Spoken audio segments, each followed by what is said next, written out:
Have you ever thought about, like, how much of you is really you? How much is actually just stuff from your childhood? Oh, definitely. That's a huge question, and it's kind of what today's deep dive is all about. We're going to explore that invisible script idea. It's like those patterns and feelings that get programmed into us when we're kids, sometimes before we even realize what's going on. Okay, so it's like this operating system we get, but we never got to choose the code. And even with years of therapy, these early imprints are tough to change. You got it. And the crazy thing is, we're going to look at how psychedelics, stuff like psilocybin and MDMA, might actually help rewrite those scripts, like help a more real you come out. Wow, that's powerful. But before we go there, what's the science behind these early imprints? What makes them stick so hard? A big part of it is COEX systems, clusters of memories from childhood, packed with emotion. They basically shape how we see and react to the world our whole lives. So, like, if you're terrified of public speaking, that could be a COE system. Maybe you froze up during a school play, and the humiliation just stuck. Exactly. Or maybe you were always criticized for speaking your mind, creating a COE system around, like, the fear of judgment. A kid's brain is so adaptable, always making connections. Intense emotions, especially fear or shame, they carve deep paths, and over time, those get reinforced. So they become these neural superhighways, directing our thoughts even years later. Right. And the tricky part, we might not even remember the original event that started it. It's just running in the background, messing with our reactions. Which explains why they're so hard to shift. It's like trying to reroute a major highway. But that's where psychedelics come in, yeah. They offer a different way to rewire things. It seems so. LSD and MDMA especially show potential for reaching and possibly changing these deep patterns. And it's not about erasing memories, but more like processing them differently, letting go of the emotional grip they have. I read that psychedelics can lower our defenses for a while. Could that be the key to getting at those COE systems? I think it's a big part of it. You see, those defenses we build are like walls, protecting those sensitive COEX systems.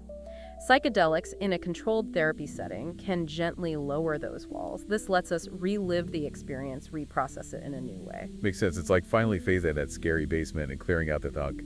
But I bet it's intense, huh? Oh, it can be. Even in a safe space, reliving those early experiences can stir up difficult emotions. That's why having a trained guide is so essential. They help you navigate those tough moments and make sure the experience leads to healing. Speaking of setting, I've heard psychedelic therapy often takes place in really beautiful environments, like rooms with nice art, natural stuff. Why is that so important? The setting is huge. It builds a sense of safety and trust, which lets the psyche open up. It's like a sanctuary for that inner healing journey. I like that, a sacred space to unravel and reweave those deep patterns. So let's talk psilocybin and MDMA. What makes them unique for this work? Well, psilocybin, the stuff in magic mushrooms, seems to unlock the perinatal layer of consciousness. Perinatal, does that mean going back to, like, being in the womb? Not necessarily specific memories, but think about it. Birth is intense for everyone. It can leave deep marks on our nervous systems, and psilocybin seems to access and process those marks. So even without memories, it could still affect us deeply. Exactly. People in psilocybin sessions often describe reliving parts of birth, maybe uncovering traumas or anxieties that started there. There was this one person who described their mother's face being washed in this milky stream. Later, they realized it symbolized their own birth and had this deep meaning for them. Wow, that's powerful. Even symbolic experiences can unlock stuff and help us let go of those old patterns.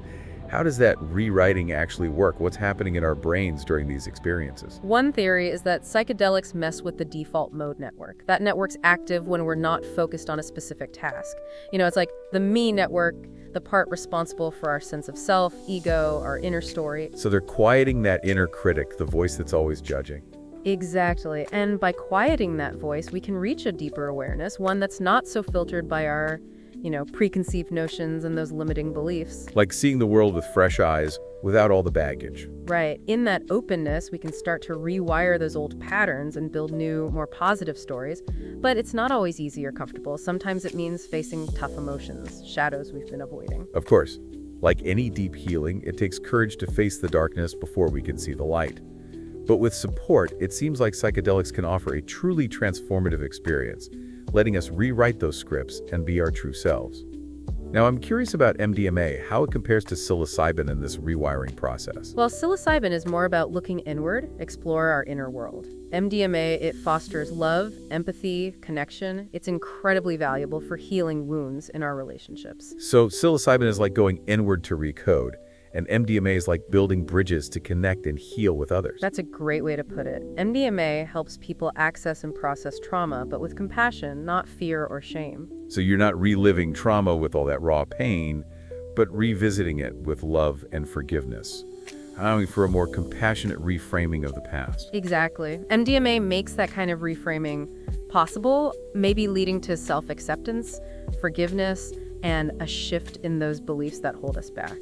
It's especially helpful for people who've been through trauma in relationships, because it lets them access those memories in a safe, supportive space where they can begin to heal. It makes so much sense. MDMA gives you the courage to revisit those dark places, but with this newfound love and understanding, leading to deeper healing. But I want to come back to rewriting. Can we really change those ingrained patterns from childhood? Ooh, that's a tough one. Psychedelics can offer amazing insights and chances for big shifts, but the real work of rewiring happens in our everyday lives.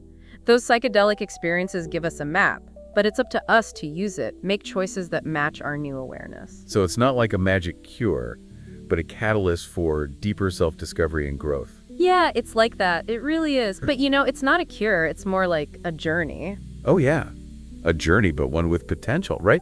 I mean, not just personal change. Could it shift things on like a bigger level, like even society? Now that's interesting, but how do we go from one person healing to like a whole collective shift?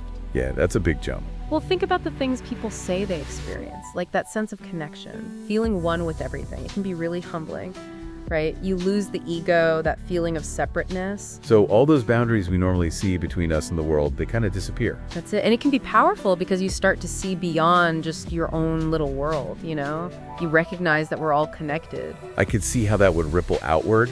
If we see ourselves as part of this big web of life, we're going to care more about others and the planet, right? Exactly. More and more research shows that psychedelic experiences can actually boost empathy, compassion, and pro-social behavior. And those are kind of key for building a better, more sustainable world. It's like psychedelics are reminding us of something we forgot.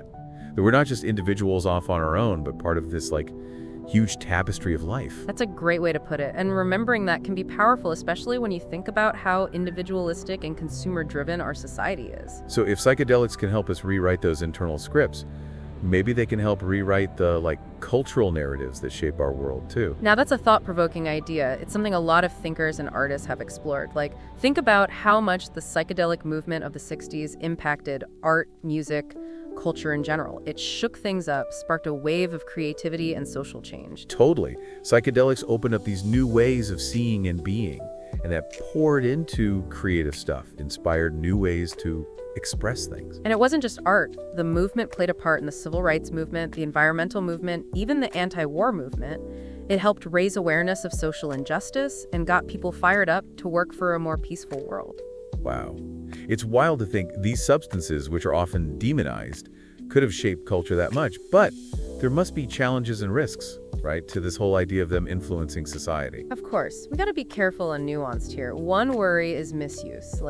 If they're more available, we need safeguards. Stuff to ensure responsible use and provide support if someone has a bad experience. Like we said before, set and setting matter. Can't just toss these powerful substances around without education and guidance. Exactly. And there's the cultural appropriation issue, too. Indigenous cultures have used psychedelics in their ceremonies for ages. I have to respect those traditions, not exploit them for profit. Right. Humility and respect. We have tons to learn from those who've worked with these medicines for a long time. It's about working together, not taking. And we can't think of psychedelics as a cure-all for society's problems. They can spark change, but it takes real work to build a better world. So we can't just dose everyone out and poof, problem solved. Haha, no. It's about taking those insights and experiences and using them in a bigger plan for change. A plan that addresses those systemic problems, creates dialogue, builds compassion and understanding. That's a great point. It's not about psychedelics as the solution, but as something that helps us reflect, connect, and take action. That's it. And maybe through all that personal and collective transformation, we can start rewriting not just our own stories, but the bigger narratives that shape our world. I love that. It's a beautiful and inspiring vision. So as we wrap up this part of the deep dive, I'm feeling this mix of awe and responsibility. Awe at the sheer power of these substances for healing and change, but also the responsibility to approach them carefully with wisdom and a focus on the greater good. I couldn't agree more. Thanks for joining us on this wild ride of exploration. I hope this deep dive has gotten you curious and inspired you to keep learning about this field. It's definitely fascinating, always evolving. For sure. And speaking of evolving, that brings us to our final part. Could psychedelics actually help shift consciousness on a global scale? Impact society as a whole? That's the big question, and it's something we'll explore right after the break.